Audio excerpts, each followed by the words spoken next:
Philippine Navy blocked by Chinese vessels in fiery confrontation off Ayungin Shoal. The world awoke today to another dramatic chapter in the South China Sea. On grainy video, gray Chinese Coast Guard ships loomed menacingly close to Philippine Navy vessels.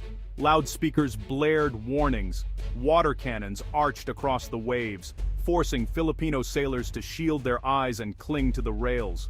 The tension was so thick, it felt like a match waiting for a spark. No shots fired, thankfully. But the message was clear. The sea is a battlefield, and every day brings new danger. For the sailors on board, each mission could end in disaster. Their ships are smaller, older, and less equipped, yet they return again and again to these contested waters. Around the world, leaders watched with alarm. The South China Sea is no longer just a map on the wall. It is a stage where power is tested, and the stakes could not be higher. The South China Sea is a place of beauty and fear. Its blue waters shimmer under the tropical sun. Yet, beneath the surface, tension runs deep. Fighter jets roar overhead, Coast Guard ships weave and circle, sometimes just meters apart. Every ship's crew knows the risks. One mistake, one bump, one unlucky shot, and headlines could turn into war. The tension is not new. For years, rival nations have claimed the reefs, islets, and shoals, but lately the pressure has risen. China's built up artificial islands, bristling with radar and missile systems. The Philippines tries to hold its ground with patrols and supply runs, but every move is watched. Every radio call is a test of nerves. Fishermen and sailors call the sea a chessboard. Every vessel is a piece in a game no one wants to lose. Yet losing means giving up rights, resources, and national pride. That is why every day feels like a contest, one that could turn deadly in a flash. In this charged atmosphere, even routine missions feel dangerous. The world watches, wondering, how far will this standoff go? For the Filipino sailors, patrols are never routine. Each journey into the South China Sea brings risk. Ships often sail for days, packed with supplies and hope. As they approach disputed waters, tension rises. Crew members keep eyes glued to the horizon, searching for unfamiliar silhouettes. Chinese Coast Guard or militia vessels. Sometimes the encounters are silent. Ships shadow each other at a distance, radar and cameras recording every move. Other times, confrontation is loud. Chinese ships approach, issuing warnings in sharp, metallic voices. Water cannons roar, and ramming threats are all too real. Filipino sailors must stay calm.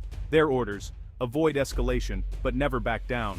Despite the risks, morale runs high. Sailors know they defend their nation's rights.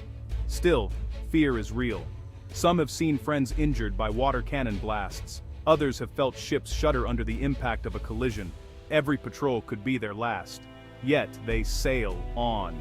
Their courage draws respect, but their ships, some over 50 years old, are no match for China's modern fleet. They need better tools if they are to protect their seas. Why does the South China Sea matter so much? The answer is simple. It is rich, busy, and strategic. Every year, over $3 trillion in trade passes through these waters. Giant oil tankers and stacks of containers crisscross the sea, linking Asia to the world. But trade is just the start. Under the waves lie vast oil and gas reserves, enough to power whole countries. The sea also teems with fish, feeding millions. For the Philippines, fishing grounds mean jobs and food for families. For China, energy and food security are at stake. Control of the sea means control of Asia's economic future. Whoever commands these waters can set the rules of trade, resource sharing, and even military movement. That is why every islet and sandbar is fiercely disputed. For small countries like the Philippines, the stakes are even higher. Losing ground could mean losing wealth, security, and independence. The South China Sea is more than a map. It is a lifeline.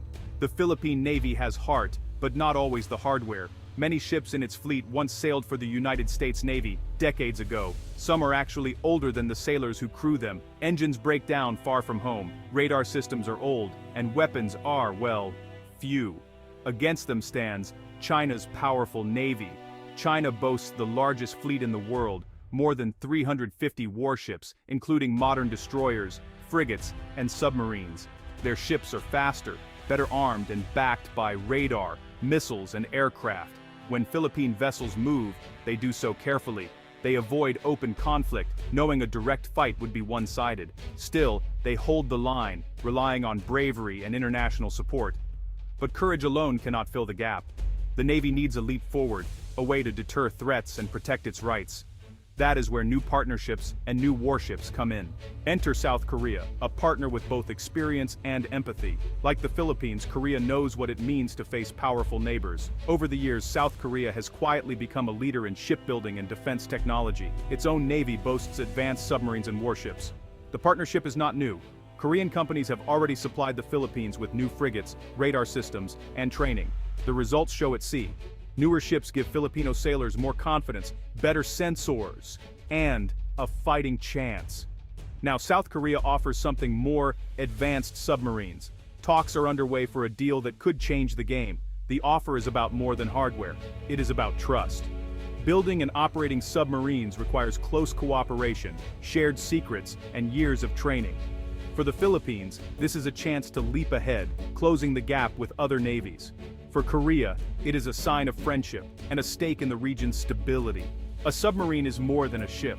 It is a shadow, a warning, and a promise. If the Philippines buys Korean submarines, it will be the first time the country has such a weapon. Submarines can patrol unseen, gather intelligence, and deter enemies from making bold moves.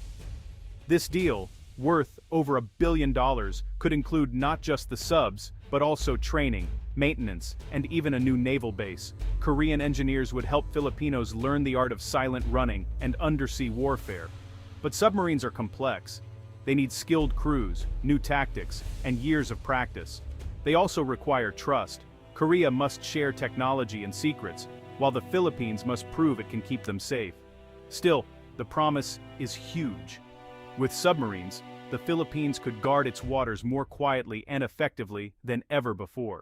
Owning submarines is a mark of modern power, but it comes with costs. Submarines are expensive to buy, maintain, and operate. Training crews takes years. Mistakes can be fatal. One error could mean losing $1 billion ship and its crew in the deep. Then there is secrecy. Submarines are most effective when hidden. This means new rules, new habits, and tight security. The Philippines would need to build trust not only with Korea but also with its own sailors and allies. There are risks of leaks, accidents, and even sabotage. Yet, the rewards are real. Submarines could deter hostile ships, gather information, and allow the Philippines to punch above its weight. They could protect supply routes, disrupt blockades, and signal a new era for the Navy. Will the promise outweigh the peril? That is the question facing Philippine leaders now. A new submarine deal would not go unnoticed. China, already wary of Philippine patrols, could see this as a threat. Beijing has warned against provocations and may increase its own patrols, surveillance, or even pressure against Manila.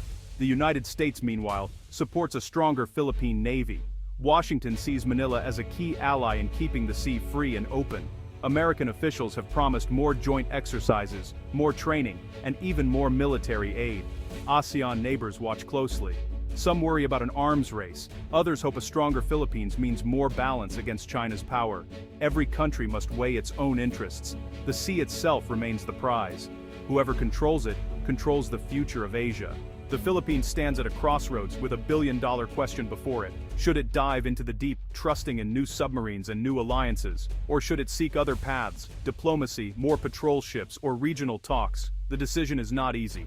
Every move will shape the region's future. A submarine fleet could make the Philippines a tougher player, but also a bigger target. Friends and rivals alike will be watching. For Asia, the stakes could not be higher. The South China Sea's next chapter may be written by what Manila decides now. Will this be the moment the region's balance shifts, or will old patterns hold? Only time and the choices of brave sailors and leaders will tell.